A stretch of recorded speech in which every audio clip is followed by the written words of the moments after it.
1 Corinthians 9. Am I not free? Am I not an apostle? Have I not seen Jesus our Lord? Are you not the result of my work in the Lord? Even though I may not be an apostle to others, surely I am to you. For you are the seal of my apostleship in the Lord. This is my defense to those who sit in judgment on me. Don't we have the right to food and drink? Don't we have the right to take a believing wife along with us, as do the other apostles and the Lord's brothers in Cephas? Or is it only I and Barnabas who must work for a living? Who serves as a soldier at his own expense? Who plants a vineyard and does not eat of its grapes? Who tends a flock and does not drink of the milk? Do I say this merely from a human point of view? Doesn't the law say the same thing? For it is written in the law of Moses, "Do not muzzle an ox while it is treading out the grain." Is it about oxen that God is concerned? Surely he says this for us, doesn't he? Yes, this was written for us, because when the plowman plows and the thresher threshes, they ought to do so in the hope of sharing in the harvest. If we have sown spiritual seed among you, is it too much if we reap a material harvest from you? If others have this right of support from you, shouldn't we have it all the more? But we did not use this right. On the contrary, we put up with anything rather than hinder the gospel of Christ. Don't you know that those who work in the temple get their food from the temple, and those who serve at the altar share in what is offered on the altar? In the same way, the Lord has commanded that those who preach the gospel should receive their living from the gospel. But I have not used any of these rights. And I am not writing this in the hope that you will do such things for me. I would rather die than have anyone deprive me of this boast. Yet when I preach the gospel, I cannot boast, for I am compelled to preach. Woe to me if I do not preach the gospel. If I preach voluntarily, I have a reward; if not voluntarily, I am simply discharging the trust committed to me. What then is my reward? Just this, that in preaching the gospel I may offer it free of charge, and so not make use of my rights in preaching it. Though I am free and belong to no man, I make myself a slave to everyone, to win as many as possible. To the Jews I became like a Jew, to win the Jews. To those under the law I became like one under the law, though I myself am not under the law, so as to win those under the law. To those not having the law I became like one not having the law, though I am not free from God's law but am under Christ's law, so as to win those not having the law. To the weak I became weak, to win the weak. I have become all things to all men so that by all possible means I might save some. I do all this for the sake of the gospel, that I may share in its blessings. Do you not know that in a race all the runners run, but only one gets the prize? Run in such a way as to get the prize. Everyone who competes in the games goes into strict training. They do it to get a crown that will not last, but we do it to get a crown that will last forever. Therefore I do not run like a man running aimlessly, I do not fight like a man beating the air. No, I beat my body and make it my slave so that after I have preached to others, I myself will not be disqualified for the prize. 1 Corinthians 10. For I do not want you to be ignorant of the fact, brothers, that our forefathers were all under the cloud and that they all passed through the sea. They were all baptized into Moses in the cloud and in the sea. They all ate the same spiritual food. And drank the same spiritual drink, for they drank from the spiritual rock that accompanied them, and that rock was Christ. Nevertheless, God was not pleased with most of them, their bodies were scattered over the desert. Now these things occurred as examples to keep us from setting our hearts on evil things as they did. Do not be idolaters, as some of them were, as it is written, the people sat down to eat and drink and got up to indulge in pagan revelry. We should not commit sexual immorality, as some of them did, and in one day 23,000 of them died. We should not test the Lord, as some of them did and were killed by snakes. And do not grumble, as some of them did and were killed by the destroying angel. These things happened to them as examples and were written down as warnings for us, on whom the fulfillment of the ages has come. So, if you think you are standing firm, be careful that you don't fall. No temptation has seized you except what is common to man. And God is faithful, He will not let you be tempted beyond what you can bear. But when you are tempted, He will also provide a way out so that you can stand up under it. Therefore, my dear friends, flee from idolatry. I speak to sensible people, judge for yourselves what I say. Is not the cup of thanksgiving for which we give thanks a participation in the blood of Christ? And is not the bread that we break a participation in the body of Christ? Because there is one loaf, we, who are many, are one body, for we all partake of the one loaf. Consider the people of Israel. Do not those who eat the sacrifices participate in the altar? Do I mean then that a sacrifice offered to an idol is anything, or that an idol is anything? No, but the sacrifices of pagans are offered to demons, not to God, and I do not want you to be participants with demons. You cannot drink the cup of the Lord and the cup of demons too. You cannot have a part in both the Lord's table and the table of demons. Are we trying to arouse the Lord's jealousy? Are we stronger than He? Everything is permissible, but not everything is beneficial. Everything is permissible, but not everything is constructive. Nobody should seek his own good, but the good of others. Eat anything sold in the meat market without raising questions of conscience. For, the earth is the Lord's, and everything in it. If some unbeliever invites you to a meal and you want to go, eat whatever is put before you without raising questions of conscience. But if anyone says to you, "This has been offered in sacrifice," then do not eat it, both for the sake of the man who told you and for conscience sake. The other man's conscience, I mean, not yours. For why should my freedom be judged by another's conscience? If I take part in the meal with thankfulness, why am I denounced because of something I thank God for? So whether you eat or drink or whatever you do it all for the glory of God. Do not cause anyone to stumble, whether Jews, Greeks or the Church of God. Even as I try to please everybody in every way.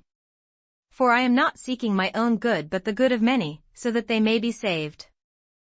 Numbers 35. On the plains of Moab by the Jordan across from Jericho, the Lord said to Moses, "Command the Israelites to give the Levites towns to live in from the inheritance the Israelites will possess. And give them pasture lands around the towns. Then they will have towns to live in and pasture lands for their cattle, flocks and all their other livestock. The pasture lands around the towns that you give the Levites will extend out 1,500 feet from the town wall. Outside the town, measure 3,000 feet on the east side, 3,000 on the south side, 3,000 on the west and 3,000 on the north, with the town in the center. They will have this area as pasture land for the towns. 6 of the towns you give the Levites will be cities of refuge, to which a person who has killed someone may flee.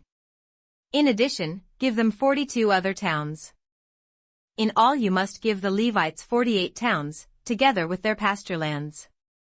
The towns you give the Levites from the land the Israelites possess are to be given in proportion to the inheritance of each tribe. Take many towns from a tribe that has many, but few from one that has few. Then the Lord said to Moses, "Speak to the Israelites and say to them, when you cross the Jordan into Canaan, select some towns to be your cities of refuge, to which a person who has killed someone accidentally may flee. They will be places of refuge from the avenger, so that a person accused of murder may not die before he stands trial before the assembly. These 6 towns you give will be your cities of refuge. Give 3 on this side of the Jordan and 3 in Canaan as cities of refuge. These 6 towns will be a place of refuge for Israelites, aliens, and any other people living among them, so that anyone who has killed another accidentally can flee there. If a man strikes someone with an iron object so that he dies, he is a murderer, the murderer shall be put to death. Or if anyone has a stone in his hand that could kill, and he strikes someone so that he dies, he is a murderer, the murderer shall be put to death. Or if anyone has a wooden object in his hand that could kill, and he hits someone so that he dies, he is a murderer, the murderer shall be put to death. The avenger of blood shall put the murderer to death, when he meets him, he shall put him to death. If anyone with malice aforethought pushes another or throws something at him intentionally so that he dies, Or if in hostility he hits him with his fist so that he dies, that person shall be put to death, he is a murderer. The avenger of blood shall put the murderer to death when he meets him. But if without hostility someone suddenly pushes another or throws something at him unintentionally, or, without seeing him, drops a stone on him that could kill him and he dies, then since he was not his enemy and he did not intend to harm him, the assembly must judge between him and the avenger of blood according to these regulations. The assembly must protect the one accused of murder from the avenger of blood and send him back to the city of refuge to which he fled. He must stay there until the death of the high priest, who was anointed with holy oil. But if the accused ever goes outside the limits of the city of refuge to which he has fled, and the avenger of blood finds him outside the city, the avenger of blood may kill the accused without being guilty of murder. The accused must stay in his city of refuge until the death of the high priest. Only after the death of the high priest may he return to his own property. These are to be legal requirements for you throughout the generations to come, wherever you live. Anyone who kills a person is to be put to death as a murderer only on the testimony of witnesses. But no one is to be put to death on the testimony of only one witness.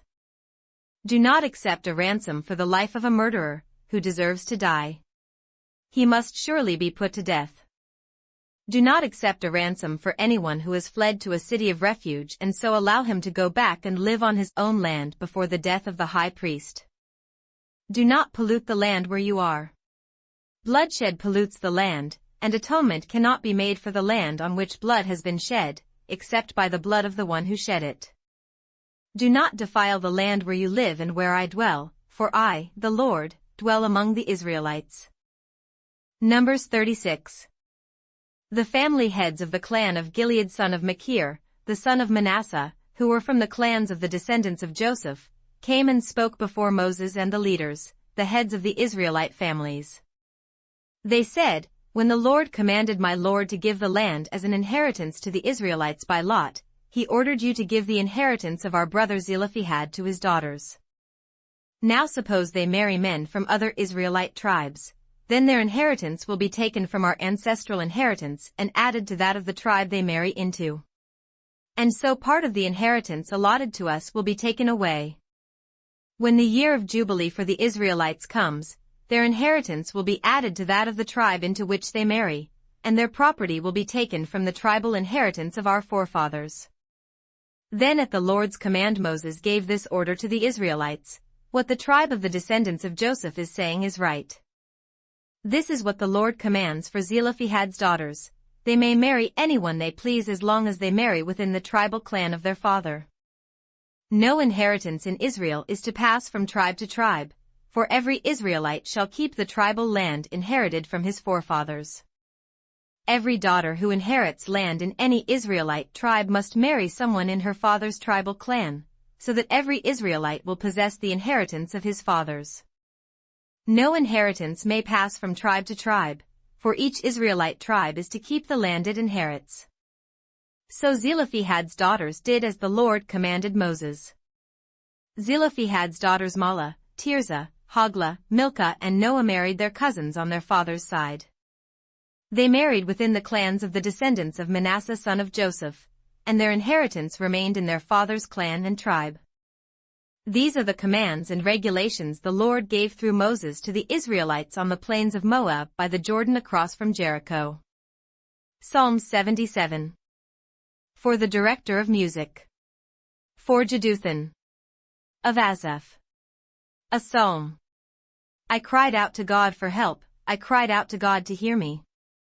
When I was in distress, I sought the Lord, at night I stretched out untiring hands and my soul refused to be comforted. I remembered you, O God, and I groaned, I mused, and my spirit grew faint. Selah. You kept my eyes from closing, I was too troubled to speak. I thought about the former days, the years of long ago. I remembered my songs in the night. My heart mused and my spirit inquired. Will the Lord reject forever? Will he never show his favor again? Has his unfailing love vanished forever? Has his promise failed for all time? Has God forgotten to be merciful? Has he in anger withheld his compassion? Selah. Then I thought, to this I will appeal, the years of the right hand of the Most High. I will remember the deeds of the Lord, yes, I will remember your miracles of long ago. I will meditate on all your works and consider all your mighty deeds. Your ways, O God, are holy. What God is so great as our God? You are the God who performs miracles, you display your power among the peoples. With your mighty arm you redeemed your people, the descendants of Jacob and Joseph. Selah. The waters saw you, O God, the waters saw you and writhed, the very depths were convulsed. The clouds poured down water, the skies resounded with thunder, your arrows flashed back and forth. Your thunder was heard in the whirlwind, your lightning lit up the world, the earth trembled and quaked. Your path led through the sea, your way through the mighty waters, though your footprints were not seen. You led your people like a flock by the hand of Moses and Aaron.